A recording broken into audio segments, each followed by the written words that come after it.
Olá, amigos da Santa Cecília TV, estamos de volta para mais uma edição do programa CDL TV, organizado pelo setor de comunicação da CDL Santos Praia, Câmara de Dirigentes Lojistas Santos Praia.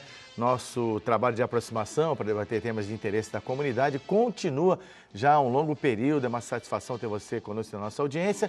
Hoje é nossa edição ao vivo e inédita, se bem que você também pode estar nos assistindo nas reprises em horários alternativos. Portanto, terça-feira, nossa edição inédita, a partir das 18 horas, quintas-feiras das 18 às 19 e sábados às 11h30 da manhã. É um prazer estarmos de volta e contarmos com a sua audiência aqui no programa CDL TV, que terá como convidado no primeiro bloco o gestor do Consulado Português em Santos, José Augusto do Rosário. E também, ao meu lado, o comentarista e presidente da CDL Santos Praia, Nicolau Obeide. Boa noite, Augusto, bem-vindo. Boa noite, Zé. Boa noite, Nicolau. Já de antemão quero agradecer a oportunidade de trazer algumas novidades da nossa comunidade portuguesa, que tem muita coisa acontecendo. Com certeza. E quero cumprimentar o Nicolau também, Nicolau. Eu primeiro, evidentemente, você cumprimentando o Zé Augusto. E já quero que você também emende a expectativa sobre o Dia dos Namorados. Não é a data mais forte, mas essas datas sempre movimentam o comércio de uma forma especial. Qual é a sua expectativa? Boa noite aos nossos telespectadores, boa noite Zé, boa noite Zé Augusto. Já fiquei sabendo que o Zé Augusto nasceu em Cabo Verde, hein? Ele já me confidenciou isso. Já fiz um monte de pergunta para ele também hoje. E que nós vamos passar aí para os nossos telespectadores, curiosidades sobre o consulado e tudo. A expectativa do Dia dos Namorados, eu sou uma pessoa otimista, né Zé? Então eu tenho uma expectativa de um bom faturamento para as lojas, que todos deem presentes aos seus maridos, esposas, namorados, amantes e etc., né? Que todos se presentem e comprem no comércio de Santos. As amantes também? Eu não tenho amante, pelo amor de Deus, hein? Então, vamos cuidar. Mas quem tem, né? Não sou eu. E que todos presentem os seus amados, né, de uma maneira geral, e gastem no comércio. E temos uma expectativa boa, contanto, nada assim fora da realidade, pelo menos que se repita o ano de 2015, que eu acho que já estaremos... Foi modesto também, mas se foi modesto, mas não foi ruim, de todo ruim, diante da crise que nós estamos atravessando aí no nosso país, né? Todo dia um escândalo novo, todo dia uma notícia nova, e isso afeta a economia tremendamente. Então, eu acho que vamos pensar positivo, vamos ter aí o nosso Dia dos Namorados, não importa o tipo de presente, o ticket médio está estimado em torno de uns R$80, R$100, em média. E vamos ver aí depois. Semana que vem a gente fala sobre o resultado e eu acredito e tenho fé que esse final de semana, sexta, sábado, no domingo, até aquela promoção que o Tertúlio e o Fernando falou, né? Que eles vão fazer no domingo à noite, já é uma boa iniciativa. Vão fazer R$60 por pessoa, R$60 mais uma garrafa de espumante. Isso, lá no Tertúlia no domingo à noite. Então, aí um abraço aí ao nosso amigo Fernando, do Tertúlia. E eu acredito no sucesso desse Dia dos Namorados e um sucesso para o nosso comércio. Zé Augusto, peço desculpas por a gente introduzir o programa com uma conversa direta com os nossos associados, são 1.200 associados do comércio nas áreas próximas à orla, áreas contíguas e nos shoppings, inclusive, é o recado da CDL Santos Praia. Mas vamos falar do consulado português. Há quanto tempo ele está estabelecido em Santos? E essa comunidade portuguesa hoje, ela congrega quantas pessoas que estão cadastradas no consulado? Bom, Zé, o Consulado de Portugal em Santos está há muito tempo aqui instalado. É o segundo consulado mais antigo do Brasil. A primeira notícia de um consulado na nossa região é de 1844 e era o cônsul naquela altura, o Prost de Souza. E o Consulado de Santos foi muito importante para a imigração portuguesa, porque Santos era o porto de entrada, né, dessa imigração vindo após as grandes guerras, as grandes levas de imigrantes que vieram também com a independência das colônias. E o consulado sempre fez um papel muito importante na sociabilização dessa imigração que vinha. E hoje são inscritos 45 mil cidadãos portugueses, com um potencial de chegar a 90 mil nos próximos 10 anos. Se todos os netos, os filhos e netos que têm direito à nacionalidade buscassem a sua dupla nacionalidade. A verdade é que esse pedido de vistos, de dupla cidadania, tem crescido bastante. Mas eu vou deixar para um outro momento, porque você veio aqui por uma razão, além de falar da comunidade portuguesa, evidentemente, que já seria um motivo mais do que justo, Zé Augusto. Você veio divulgar um grande evento, que é o Dia de Portugal, é um evento aberto, vai ser dia 12, domingo. Gostaria que você fizesse a explanação de mais detalhes dessa festa. Certo. O Dia de Portugal na Praça é o ponto culminante das comemorações do Dia de Portugal, porque nós temos uma agenda extensa. Mas falando especificamente do Dia de Portugal na Praça, no Largo Marquês de Monte Alegre, onde está ali o Museu Pelé, a Estação Santos Jundiaí, a Igreja do Valongo, é onde nós reunimos num único dia todos aqueles que estão envolvidos com Portugal de alguma forma. Os grandes empresários, o cidadão mais comum, quem está envolvido com arte, com cultura portuguesa, né, com culinária portuguesa. O evento começa às 8 da manhã e vai até às 5 da tarde, onde nós vamos ter ranchos folclóricos, fadistas, os tradicionais bolinhos de bacalhau. Esse é o rancho folclórico que as pessoas estão acompanhando Esse é um rancho folclórico da região do Minho, aí se apresentando. E é um evento que agrada a família toda. Você chega lá de manhã, assiste a essas apresentações folclóricas, ouve o fado, toma vinho, come bolinho de bacalhau, os doces conventuais, os famosos pastéis de Belém. E nessa edição nós vamos ter uma coisa interessante, que nós vamos usar a estrutura montada para a Trezena de Santo Antônio do Valongo como praça de alimentação. Então, uma estrutura muito legal para servir a típica comida portuguesa na praça. Nicolau Obeide, uma festa que comprova, né, as raízes da cultura portuguesa são muito densas aqui em Santos e na Baixada. Bastante, né? Eu acho que... A sua própria mãe também é descendente de português. A minha mãe é descendente de português, eu até comentei aqui com o Zé Augusto sobre isso. E eu acho que nós devemos muito, né, aos portugueses, não só pelo descobrimento, né, toda a história que nós temos, mas Santos principalmente, né? Tivemos muitos migrantes portugueses, né, que vieram para cá e hoje se instalaram aí, até já visto aí o próprio cônsul honorário aí, que é o Armênio Mendes. Exatamente. Que é responsável pelo grande parte do desenvolvimento da cidade, principalmente na área de comércio, na qual eu atuo, né, que são shoppings.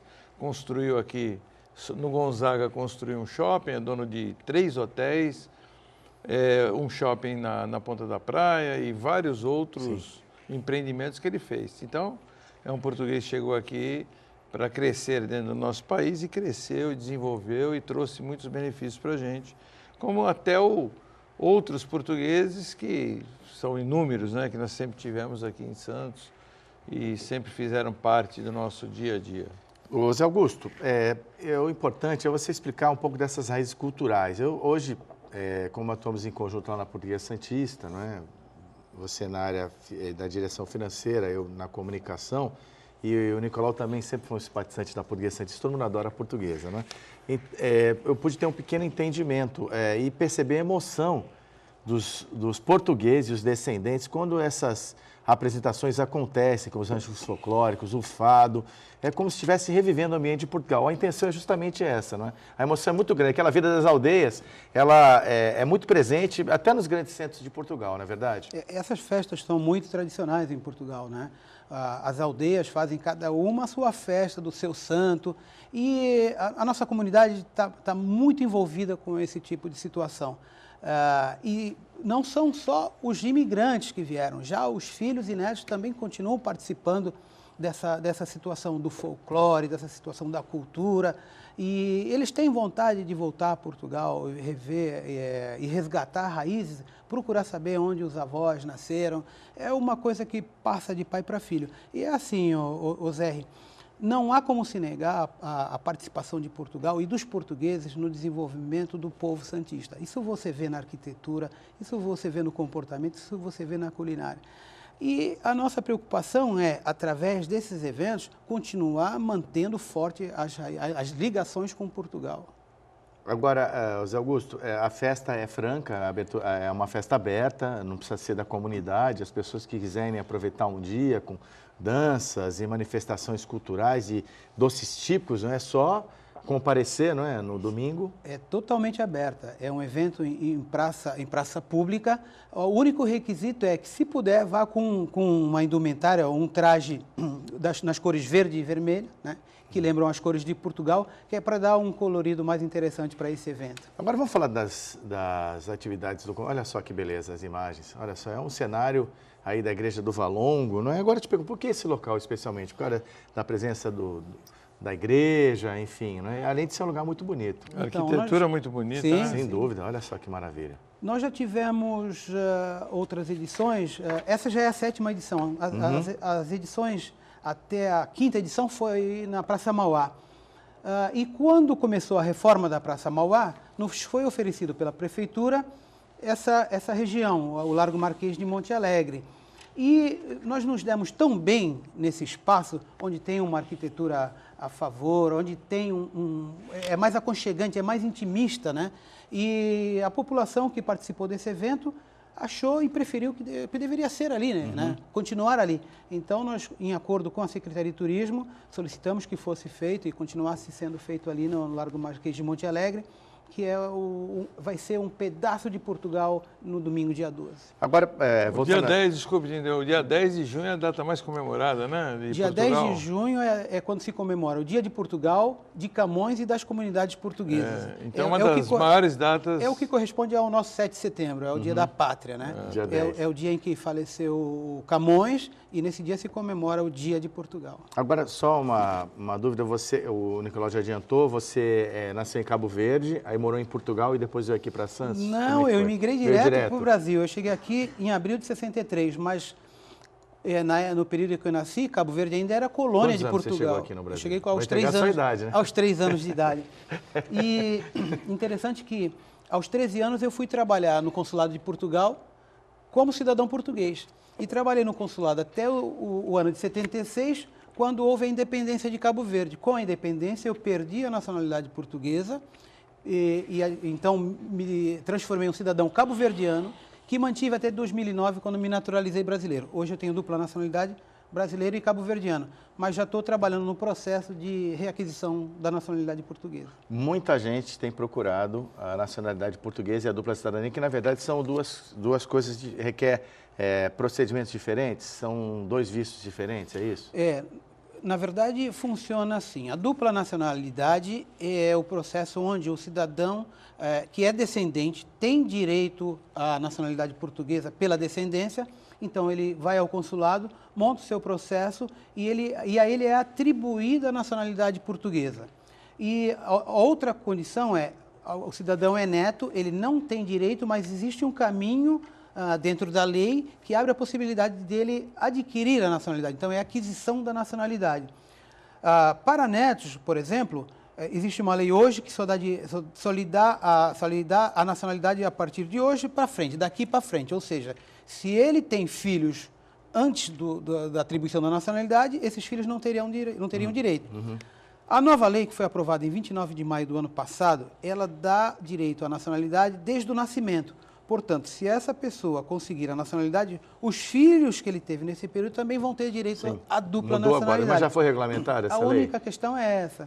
Ainda falta a regulamentação. Nesse momento, está na mesa da ministra da Justiça para aprovação da regulamentação que já foi escrita. Nós temos a expectativa de que de junho para frente, até setembro, já esteja totalmente aprovada, e há uma expectativa muito grande, há muita gente esperando que seja regulamentada para ir ao consulado também adquirir a nacionalidade. E quais são os pré-requisitos? A princípio tem que partir de um cidadão português. O primeiro requisito e mais importante é identificar quem é o cidadão português da família, para podermos buscar o registro de nascimento, e a partir daí são só documentos locais, documentos pessoais que essa pessoa vai apresentar e vai pagar uma taxa que não é nada absurdo, né? E a partir daí aguardar que a Conservatória em Portugal aprove o seu processo. Eu ouvi falar de um site que eu estava até pesquisando aqui, tem um site que você pesquisa descendentes portugueses por esse site. Você já ouviu falar nisso? Existe um site porque os judeus safardistas também, a eles foram lhe dado o direito de requerer a nacionalidade portuguesa. E nesse site tem os sobrenomes, e através desse sobrenome você vai identificar se você é descendente de uma dessas famílias. E os judeus que mudaram de nome em função da perseguição, exatamente, né? exatamente. Na época da guerra, não é isso? Os Oliveira, os Pereira. Oliveira. Só que esse é um processo mais complicado, que para além de comprovar a descendência portuguesa, tem que comprovar também que aquele familiar era um judeu safardista. Agora, Zé Augusto, antes de a gente prosseguir para a próxima pergunta, eu tenho um recado para dar aqui do nosso parceiro Sicredi, mas eu quero dizer que você de casa pode fazer perguntas sobre a questão de cidadania portuguesa. Para o Zé Augusto, que é o gestor do Consulado de Portugal em Santos, você pode aproveitar essa oportunidade para tirar suas dúvidas. O WhatsApp é à sua disposição, 99782-9970, telefone fixo 3289-9495. Você que ligar hoje para o nosso programa vai concorrer a um par de ingressos para o Cine Roxy, cortesia do nosso grande amigo Toninho Campos. Recado do Sicredi. Sicredi é nosso parceiro. Nós estivemos no Sicredi desde a inauguração, não é, Nicolau? Estivemos lá conhecendo as instalações, uma loja super bem montada em Santos, uma equipe muito qualificada e uma instituição séria e sólida à sua disposição. Eles, apesar de terem uma modalidade diferente, que atua no sistema do cooperativismo, funcionam como qualquer outro. Você tem cartão de crédito, débito, várias apólices de seguro, financiamento do seu veículo, linhas de empréstimo para você e muito mais investimentos. Você pode conhecer e confiar no Sicredi, assim como eu, a minha empresa, o Nicolau Obeide, a CDL Santos Praia, a empresa do Nicolau também. Somos todos clientes do Sicredi. Vá conhecer, você não vai se arrepender. Amador Bueno 29, telefone 3219-4077, é o Sicredi Santos. Eu queria te perguntar o seguinte, agora já esmiuçando essa questão da nacionalidade, se filho de português, mas tendo o pai ou mãe falecido, ou o avô, a pessoa pode ter nacionalidade portuguesa? Também pode. Se o cidadão que é filho, que tinha o direito à cidadania, faleceu, o neto ainda pode, por essas duas situações que eu te coloquei. Uhum. A lei para neto que já existe e a que ainda está por regulamentar. Para ser mais claro, é assim, quem tem direito à dupla nacionalidade? Os filhos diretos. Esses têm direito e podem passar para os filhos, que seriam um neto de cidadão português, desde que a ele seja atribuída a nacionalidade. Uhum. As cidadãs brasileiras que casaram com cidadãos portugueses até o dia 3 de outubro de 81 também têm direito. A partir daí, todo e qualquer processo seria naturalização, salvo se entrar por essa nova lei aprovada em 29 de maio como neto. Agora, Zé Augusto, outra dúvida que eu tenho é que eu já tomei conhecimento, se eu estiver errado você me corrige, que os aposentados brasileiros com uma determinada renda, eles também são admitidos, eles conseguem se legalizar e poder morar em Portugal de uma forma legal? Essa não é uma condição específica para aposentados. Na verdade, isso é um visto de residência que é atribuído ao cidadão que se candidata. Já é um visto de residência. Já é outro não tipo. só para aposentados, todo e qualquer cidadão que tenha comprovadamente renda suficiente para se manter em Portugal, ele dá entrada num processo de visto de residência, de permanência, comprovando através do seu imposto de renda, através dos seus olerites, que ele tem condição de se manter em Portugal. O marketing é feito para os aposentados, porque normalmente os aposentados estão preferindo buscar mais qualidade de vida, uma situação a segurança, melhor. Sim, né? Principalmente a segurança. A segurança é um dos itens que mais fazem referência quando vão buscar o visto de permanência. Então, é para todo e qualquer cidadão que comprove que tem renda suficiente para se manter em Portugal. Qual é a faixa de renda anual ou mensal, mais ou menos? Eu não tenho segurança em afirmar neste momento, mas eu tenho várias situações em que aposentados com a sua renda de aposentadoria do INSS têm o seu visto aprovado para viver em Portugal. Nicolau. Nós estamos fazendo o caminho inverso hoje, né? Você falou em termos de segurança, na época da guerra tivemos uma migração muito grande, né, de portugueses aqui para o Brasil e hoje os brasileiros estão fazendo o caminho inverso. Na realidade, a maioria dos descendentes também quer a cidadania por um passaporte que dê livre acesso ao mundo inteiro, porque quem tem passaporte português pode viajar pelo mundo inteiro sem visto, sem nada. Não sei se você tem algum contato, se você percebe alguma divergência em Portugal em relação a brasileiros irem para lá ou se instalarem lá. Existe alguma alguma restrição ou de empregos, ou de trabalho, de ocupação nesse sentido, ou da Europa em si, outros países da Europa?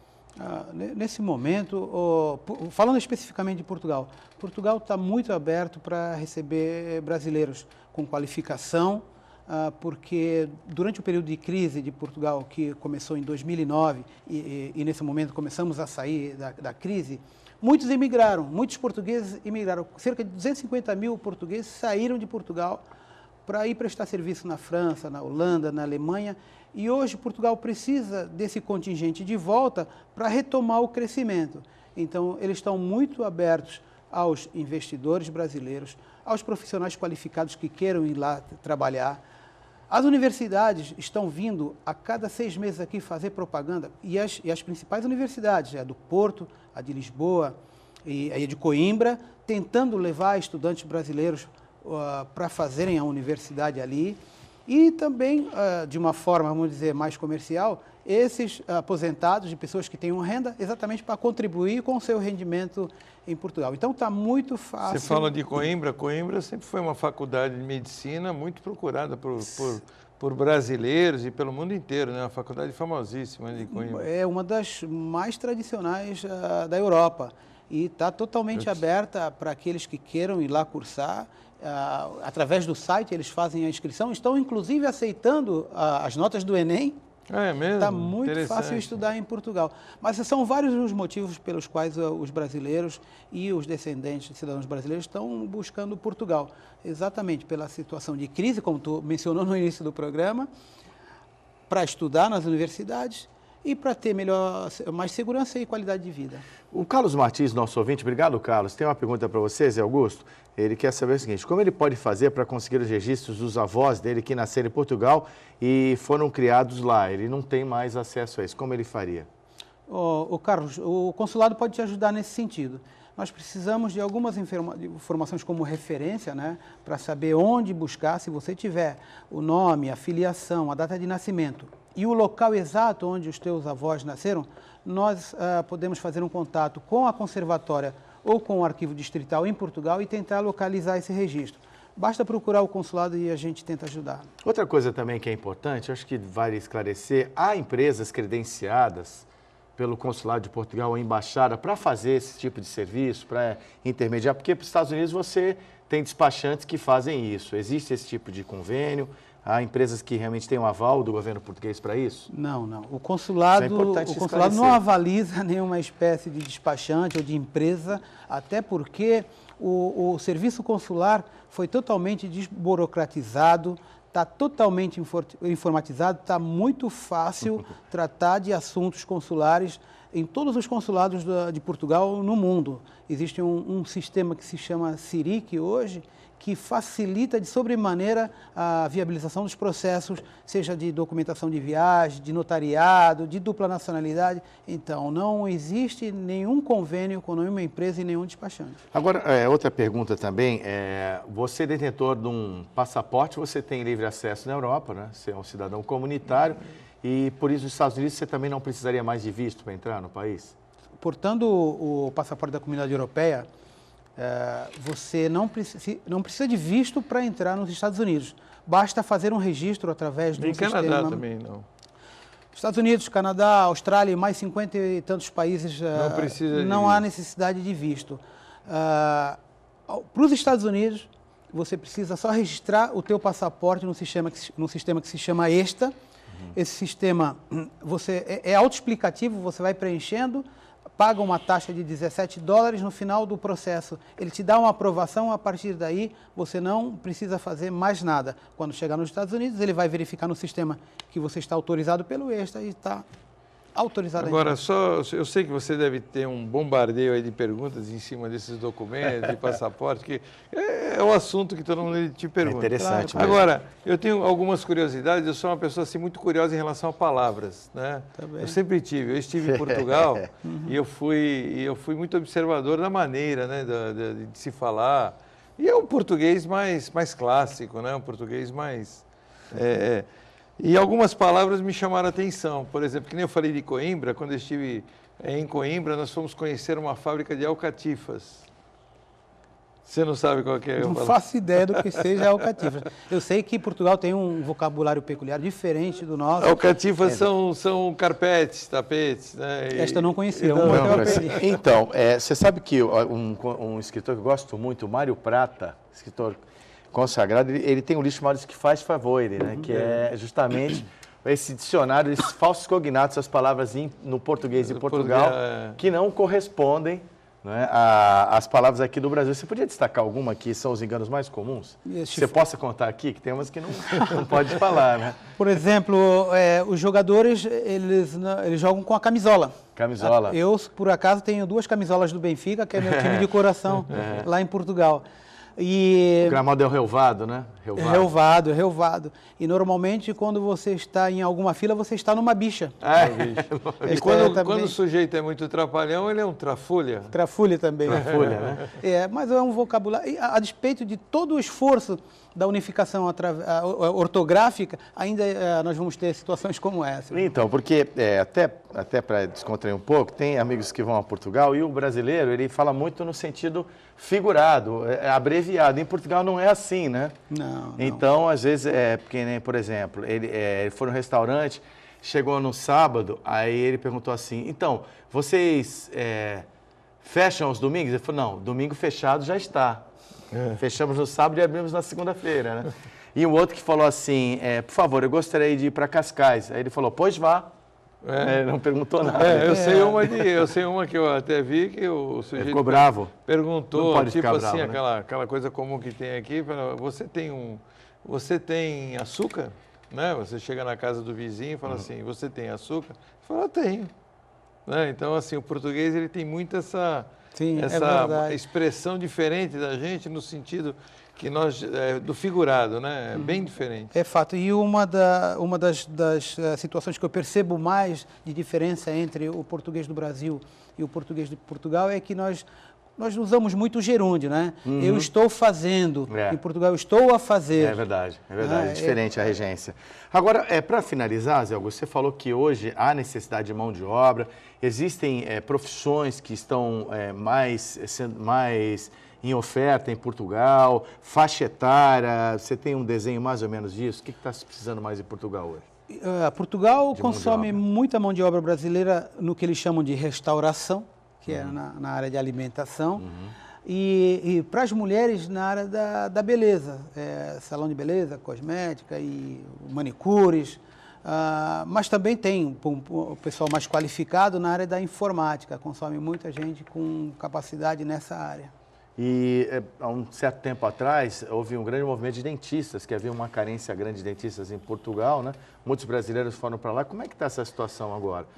Inclusive, houve um conflito muito grande, exatamente, né? Por conta de que a diferença é assim, em Portugal, o cidadão, para exercer a profissão de dentista, ele primeiro tem que se formar médico e depois ele se especializa como dentista. Aqui no Brasil, não, ele já se forma dentista e começa a atuar.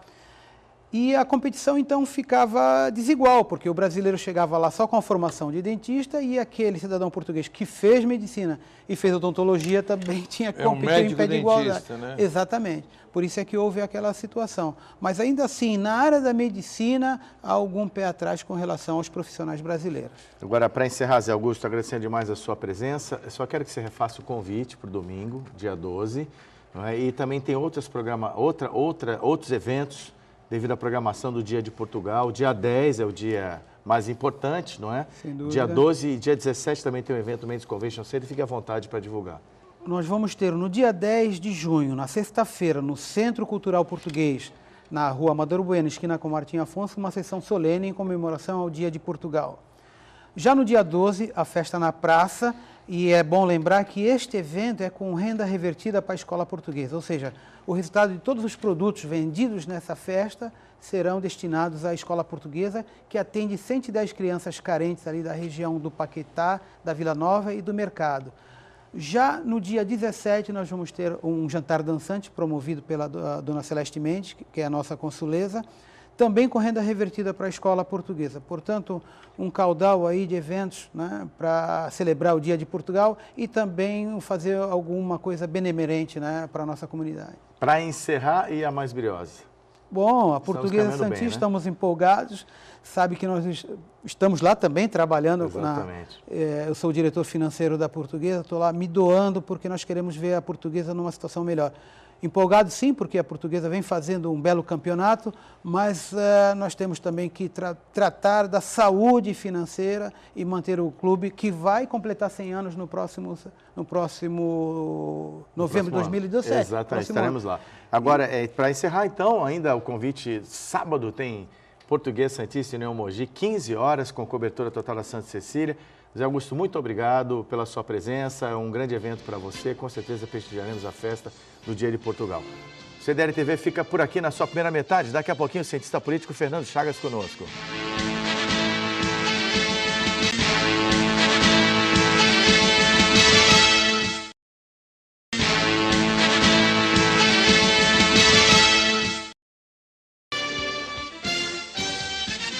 Muito bem, estamos de volta com o programa CDL TV, aqui com mais um convidado, agora nossos estúdios, o cientista político e coordenador do Departamento de Orçamento e Gestão da Prefeitura de Santos, o Fernando Chagas. Fernando está aqui com a gente e vai dividir a bancada comigo com o Nicolau Obeide, presidente da CDL e comentarista do programa, não é?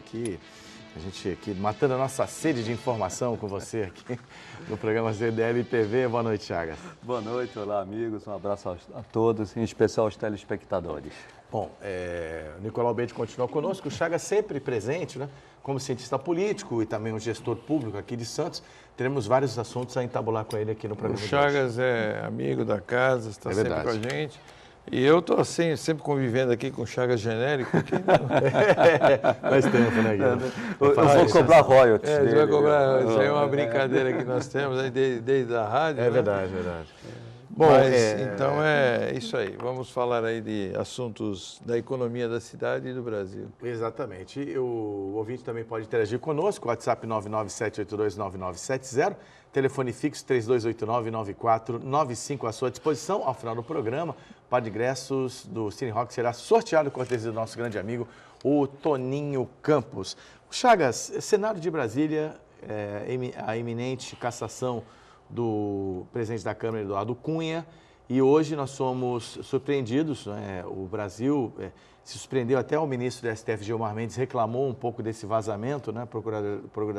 Procuradoria-Geral da República pediu aí a prisão de vários expoentes da nossa política, né? Sarney, Romero Jucá, né? Renan Calheiros, me falta um também que me fugiu agora. O Romero Jucá, Renan Calheiros, José Sarney e Renan Calheiros, né? José Sarney, Romero Jucá. Foi José Sarney e o Eduardo Cunha. E o Eduardo Cunha, Três por um motivo e o Eduardo Cunha por outro motivo, né? O Cunha está tão recorrente, né? Que a gente até esquece. Que já até esquece dele. Não vivo, então, né? Mas então, eu entendo até com uma esperança que o Brasil se estabilizar por tudo que aconteceu no governo Dilma, que não tinha mais condições de sustentar, foi via impeachment, por alguns golpes, para mim, o processo legalmente conduzido do impeachment. Mas eu entendo como frágil o governo do Michel Temer para dar aquela garantia que o Brasil precisa para se reerguer. Qual é a sua visão? Você tocou num ponto fundamental, né? Ou a Dilma volta, ou o Michel Temer fica. Isso rapidamente. Eu estou até falando óbvio, mas é óbvio, tem que ser rapidamente.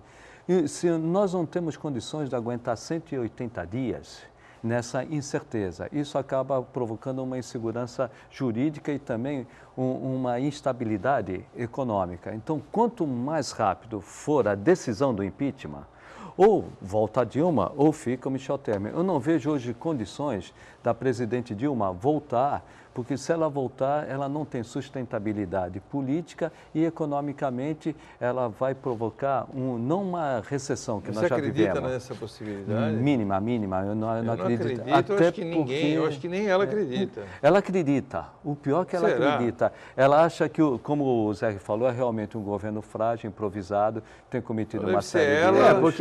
Não digo então nem... deve ser ela, o Saci Pererê e o Coelhinho da Páscoa, que acreditam nisso. Que eu acho que nem os assessores dela, Obeide, o Lula acreditam. Já declarou não. E o PT não quer que ela volte. Porque para o PT, a situação é tão grave do Brasil economicamente, que para o PT é bom que não volte, porque assim o PT vai fazer o que ele sabe fazer Agora bem. eles querem derrubar o Temer, né? Querem derrubar o Temer e enviar entendo... cassação pelo Tribunal Superior Eleitoral, Exatamente. já que está bem claro, né? Então que não estão houve... pensando em momento algum no país. Não, de forma alguma. Se eles pensassem no país, não teriam deixado o país nessa situação econômica grave. Eu entendo que o Temer, ele veio respaldado pelo afastamento da presidente. Grande parte da sociedade brasileira queria, dada até a grande rejeição, tanto do governo Dilma, como do principal líder do PT, principalmente do PT, que é o Lula. Imagem totalmente desgastada. Porém, é um escândalo por semana, não é? Nos ministros que ele escolheu e também na base governamental, um escândalo por dia. E foram 2 segundas-feiras que caíram o ministro. Nessa segunda-feira passada também ia cair outro ministro, mas segurou, né? Seria o Fábio Osório, né? Segura porque mais um caindo. E no dia de hoje houve essa notícia que vazou, jornalista, né? É o papel do jornalista vazar, né? É a prisão a tentativa, o pedido de prisão, né? Do Cunha, do Renan. O do Cunha eu já esperava, Obeide, porque ele é abusado, ele é ousado. Ele já foi afastado da presidência e do mandato para não atrapalhar o processo na comissão de ética, de julgamento dele na comissão de ética. Ele continua interferindo, ele tem uma influência muito grande. Então, já esperava que uma hora ou outra, de novo, o STF, provocado pelo... Ele deve ter gravação de todo mundo, né? Tem, e pior. Porque como é que ele consegue tanta sustentação dentro da Câmara? E além das gravações... Ele está por um voto, né? É um voto está muito equilibrado, né, a votação. E como ele é muito ousado e abusou demais, ele interferiu, e continua interferindo. Eu já esperava que realmente o Janot, Rodrigo Janot, da Procuradoria-Geral da República, fosse realmente entrar com uma ação, e eu acredito que a prisão dele pode ocorrer se ele continuar desta forma. Para mim, me surpreendeu neste momento essa denúncia do Sarney, do Renan e do Jucá. Do Jucá, até pelas gravações, seria possível. Do Renan, politicamente não seria o ideal. Por quê? O Renan está presidindo o Senado e se o Renan for preso, quem assume é um petista. Aí essa incerteza que eu falei que está tendo no Brasil ia piorar. Imagina um petista ali no Senado presidindo o impeachment da presidente Dilma. Aí ia virar um bolo danado, né? Mas essa coisa está colocada e eu vejo que pode até ocorrer. E quem vai decidir é o Teori Zavascki. Teori Zavascki, e a caneta dele é pesada, né? É verdade. Naqueles vazamentos de Sérgio Machado, todos falaram, olha, com Teori... Não tem conversa, não. Ele não é acessível. E só complementando que o Renan temia era justamente isso. Na época que o Delcídio foi preso e o Senado deu autorização, poderia abrir a porteira. Tanto que o Renan era contra, né? Mas a opinião pública foi tão forte que o Renan, mesmo o presidente do Senado, cedeu. A porteira está aberta. Eu não duvido que um deles, ou todos eles, sejam presos, com exceção do Sarney, que pela idade ficaria com a tornozeleira, um ex-presidente do Brasil, né? Chagas, eu vejo pelo menos um alento nisso tudo, nessa dificuldade toda, apesar da frustração que esse governo pudesse ser, pelo menos houvesse uma trégua para o país se reerguer. Mas que a Lava Jato, ela não está vendo cor partidária, não. Ao contrário. Não é verdade, Nicolau? Eu acho isso importante. Importantíssimo, é o grande alento que eu tenho. Tem que ser assim, para passar o país realmente a limpo, é necessário. Agora, o que a população brasileira vê, né, o Chagas, já não entende mais nada. Se você... Nós que somos do meio político, discutimos políticas diariamente, somos politizados, né?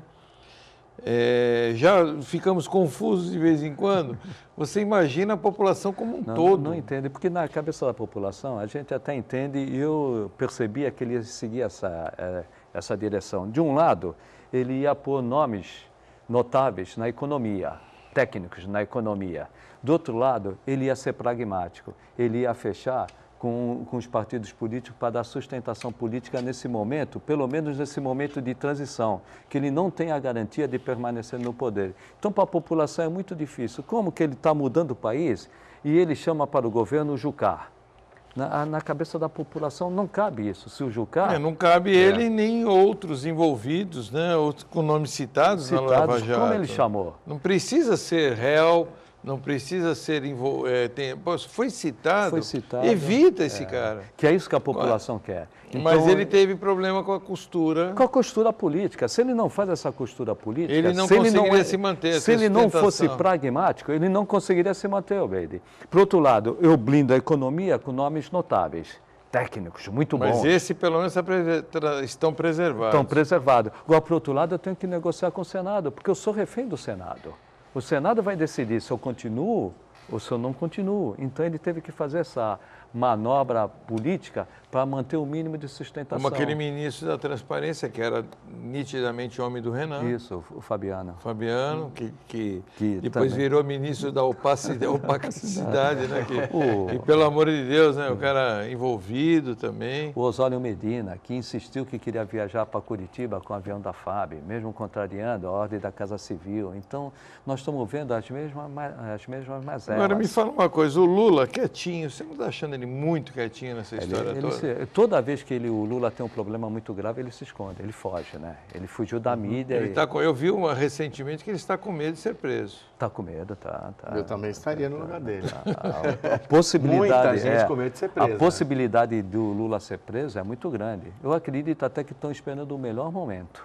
Porque, ou juntar mais fatos, ter uma... Nos bastidores já dizem, né, que a Polícia Você Federal... acha que já tem evidência suficiente? Tem indícios muito fortes. Só que o Lula é uma figura que mexe com todo o país. Então, eles têm medo de uma turbulência nesse momento no de país. incerteza. Agora, que o PMDB ele era um partido frágil para assumir o poder, nós já sabíamos, né? Ele fez parte desse condomínio, sim, né? É verdade. PT e PMDB estão juntos há muito tempo. No mandato da Dilma, né? Pelo menos no mandato... Desde o primeiro mandato do Lula. Desde o primeiro. É verdade. Do Lula. Do Lula. Então, é um condomínio. Então, se você fizer as contas, são 12 anos, quase 13 anos juntos. Então, eles deram sustentação. Lógico, o dinheiro que irrigou as campanhas do PT também é o mesmo dinheiro que irrigou as campanhas do PMDB. Bom, agora terça-feira, data original aqui do nosso programa, nossa edição inédita, só lembrando que foi interrompida a votação na terça-feira, não é, da votação do processo de cassação no Conselho de Ética do deputado Eduardo Cunha, a pedido do Zé Carlos Araújo, que é o presidente da comissão, pediu mais tempo para avaliar o seu voto e quarta-feira, evidentemente nas reprises do programa, poderemos ter um desfecho se o Eduardo Cunha não conseguir manobrar. A notícia velha pode ser mais velha ou pode ser nova? Pode ser nova. Se ele não for preso antes. É verdade, é verdade, é verdade. Ele é um homem ousado mesmo. É verdade. Para fechar esse comentário do Senado de Brasília, eu queria te perguntar sobre a equipe econômica, que, por exemplo, nesse momento está blindada também.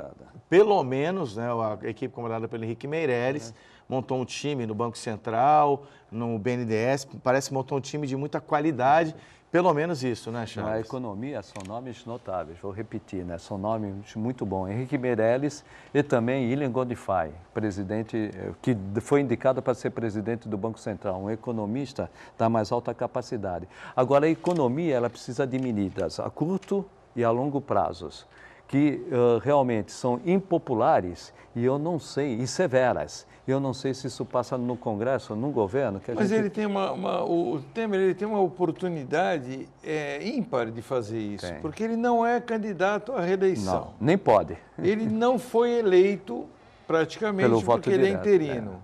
Ele, fixando como presidente da República, ele pode, nesses 2 anos, colocar o país nos trilhos e dar um novo impulso. Sabemos que ano que vem vamos ter um ano difícil. Você, economista, você sabe muito bem disso, porque não fica a população achando que nós vamos ter um ano de maravilhas para o ano que vem, ou que ele vai pegar a varinha mágica dele e vai resolver tudo, porque não vai, né?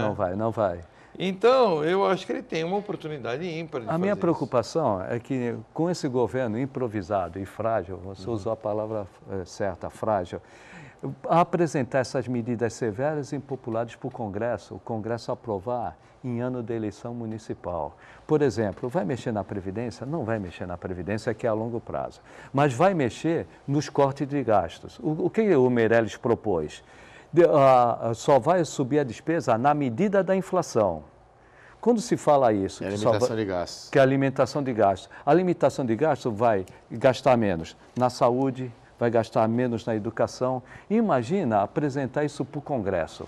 O Congresso ele vai aceitar limitar esses gastos no momento em que a população mais está pedindo recursos devido com essa situação econômica do país, mais recursos para a saúde e para a educação, porque hoje as pessoas estão deixando o plano de saúde e indo para a saúde pública. Hoje as pessoas estão deixando a escola particular para ir para a rede pública. Então, quando você falar no Congresso que você vai só aumentar esses recursos para as áreas vitais do país no limite da inflação, você está dizendo o quê? Nós vamos diminuir os recursos para essas áreas. Passa isso no Congresso, eu acredito que seja muito Não, o Nicolau vai ao difícil. encontro do que você pensa. Ele acha também que não vai haver força no governo para fazer isso agora em curto prazo, né, Nicolau? Eu acho que não há força política. Política. Mas eu acho que se ele tiver o apoio da população, ele consegue. Esse é o fundamental. Ele consegue. O Agora, apoio. ele tem muito mais habilidade e muito mais condições de negociar do que a Dilma. Não tem nem comparação. Não tem, é água e óleo, né? Eu acho que são diferenças assim enormes. A Dilma não era a gerentona que todo mundo pensava Não. e que o marketing criou. E politicamente, O ela Lula já extremamente- se arrependeu, né? Se arrependeu. Já conversando com o presidente Sarney, foi isso, É. falou, olha, eu me arrependo. Agora, vamos dar um descanso sem essa política? Vamos falar com o gestor da Prefeitura de Santos. Vamos lá. Justamente essa questão da falta de recursos, né? E queria que você elucidasse um pouco essa questão da Santa Casa, que resolveu fazer um corte no atendimento de traumatologia e oftalmologia por insuficiência de recursos. Como é que a Prefeitura se posiciona em relação a isso? E também com as deficiências de caixa. Agora temos aí o Hospital dos Estivadores e a saúde é um grande desafio, porque a conta é pesada. Exato. Quanto à Santa Casa, a Prefeitura tem passado regularmente os recursos da Prefeitura Municipal de Santos, o dinheiro público, para a Santa Casa. Nós sabemos que todas as instituições, sejam elas públicas ou privadas, que trabalham na área da saúde estão com dificuldades, né? O SUS realmente não remunera aquilo que é compatível com os custos de uma intervenção cirúrgica, de um procedimento médico hospitalar. Porém, no caso da Prefeitura, os recursos que são destinados para as subvenções, todas as subvenções que são para a saúde e educação, elas estão sendo repassadas rigorosamente dentro do prazo estabelecido. Olá, hein, Chagas? Nós teremos convênios. aqui semana que vem, com certeza, o Augusto Capô de Casa aqui. Subvenção. Vamos fazer essa mesma pergunta para ele, hein? Subvenção. O Zé vai fazer essa pergunta, não vai, Zé? Verdade. Subvenções para entidades da saúde, subvenções para as entidades da educação, nós somos obrigados a passar. Isso é prioridade. Agora, mas não tem atraso, não tem Não, mas o valor do recurso subvenção, também é não. suficiente, né? Agora, que o vem do problema SUS. isso é os recursos. Os recursos são insuficientes para, aí, no geral, de todo o sistema público de saúde. Esses recursos são insuficientes. Como vamos ter aí, acho que para agosto, setembro, a inauguração do Hospital dos Estivadores. Esse é outro problema. E o custeio, a Prefeitura, o prefeito já declarou que não tem dinheiro Que para havia a custeio. promessa dos ministros da saúde anteriores, Isso, né? Para que... Que é um custeio em torno de 10 houvesse esse milhões repasse. mês. 10 milhões mês. Nenhum município, Nenhuma nenhum prefeitura, município né? Tem condições. Consegue, né? consegue. Nem o município de São Paulo tem condições de sozinho, um município sozinho, sustentar um hospital. Então, quando nós planejamos, tanto na parte de recursos como na parte de obras, o hospital já está praticamente terminado, a primeira parte, e nessa primeira parte precisamos apenas de 5 milhões, nós dependemos sim de dinheiro do Estado e fundamentalmente de dinheiro da União. Você sabe o valor da União de repasse para Santa Casa? O repasse da Santa Casa, agora de cabeça eu não tenho o número, mas oportunamente eu posso verificar na subvenção quanto que nós passamos para Santa Casa. Agora, se na questão do Hospital dos Estivadores nós não tivermos recursos do governo do Estado e fundamentalmente da União, dificilmente nós teremos condições de recursos do município manter o Hospital dos Estivadores. O Hospital dos Estivadores também não vai ser um hospital para o município de Santos, vai ser um hospital para a região. E sendo para a região, é necessário sim, nós temos recursos da União e do Estado. São 10 milhões, quando o hospital funcionar completamente, município nenhum, eu repito, tem condições de dar 10 milhões para Ninguém consegue isso. Ninguém consegue, precisamos da União e do Estado.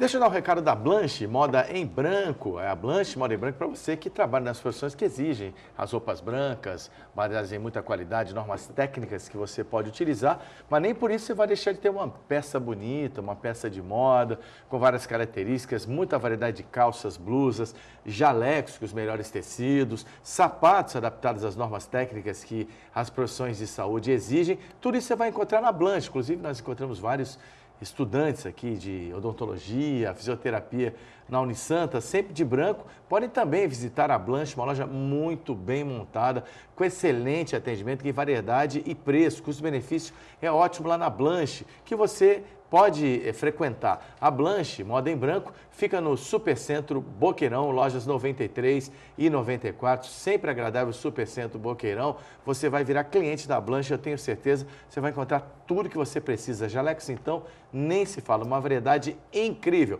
Oswaldo Cruz 319 é o endereço do Supercentro Boqueirão, lojas 93 e 94, Blanche Moda em Branco. Chagas, e a questão dos servidores aí das escolas, as merendeiras, vai ter uma reivindicação de 16%, chegaram a ensaiar um movimento grevista, né?